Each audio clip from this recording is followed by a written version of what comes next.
Jo us anava a parlar del Consell Comarcal i m'he anat amb això altre. El tema de gestió administrativa, que fins ara paguem una gestoria cada mes. S'ha demanat un traspàs al Consell Comarcal d'això. Sí. És efectiu, ja o no? Sí. És el mes d'abans. Millor. Segurament serà una despesa més baixa que tindrem en aquest aspecte. El Consell Comarcal, i reitero, sé que en aquest cas Josep Maria ho tens molt clar, però potser valdria la pena tenir en consideració que també té el servei d'arquitectura i tenir en compte l'any que ens apropa, només tindrem unes hores un carrer d'en dilluns. En aquest cas, no sé si valdria la pena també poder disposar dels serveis. Els serveis del Consell Comarcal de la Diputació, com tu vas dir que eren gratuïts, no són gratuïts. No, Sí, mira, no, gratuïts. Mira el paper del forat i són gratuïts. No són gratuïts. La Diputació no presta assistència gratuïta als ajuntaments. Pot fer un projecte i te'l subvenciona 6.000 euros l'any. Per redactar un projecte. No té arquitectes que vinguin a requerències del servei. Primer punt.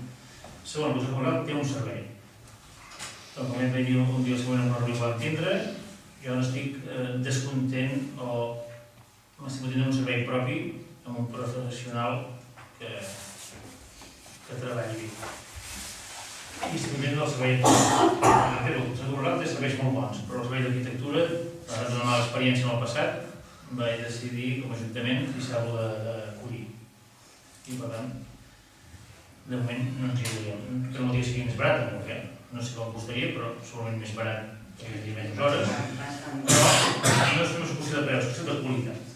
Bueno, però parlem el mateix amb l'informàtica, la confiança ha de ser al Consell Comarcal. La confiança en informàtica és plana. La confiança al Consell Comarcal de les Peces de Canyes no és bona. Molt millorat en aquests anys si això va passar anys enrere. A més, podria valorar si és el mateix que estan donant la via. Tindré que fer comentaris. La decisió del govern és aquesta. Perdó? La decisió del govern és mantenir el servei actual. Bueno, podem comentar que ho trobem desorbitat, el cost que Doncs recomano que mireu serveis que trobeu aquí i allà i en parlem si és desorbitat. Sí, ho és.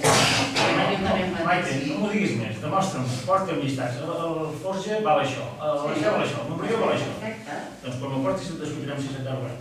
Bueno, ja és el teu criteri. No, tu dius que és més barat que altres llocs, demostra-m'ho, porta'm una I m'ho has llista. demostrat tu a mi? Jo t'he de demostrar. Ah, no? El projecte de Rodeganyes val el que val, està al pressupost. Si tu dius que és molt car... És una decisió vostra, no és una decisió de que ens podem acollir la gestió. No és una qüestió de decisió, és política. Els serveis tècnics del Consell Comarcal de moment no són de la confiança de l'Ajuntament de Rodeganyes. Vull dir molt més El clar. nostre sí, però nosaltres no, però No, sí, valorem. perquè van fallar en dos temes. Vale, però valorem, no sé si valorem. Ja t'ho dic jo, ja t'ho valoro jo. Va haver dos errors que no es poden assumir. I per tant, com a Ajuntament, els tècnics han de fer bona feina. Si un tècnic no és bo, s'ha de desconfiar. Si continua el mateix. Per desgràcia, continua el mateix aquí. No tenen valoracions personals. No, l'experiència va ser bona, l'actuació d'aquest tècnic. Valorem si fa la mateixa persona o si ha canviat. Maite, de moment, les coses continuen igual.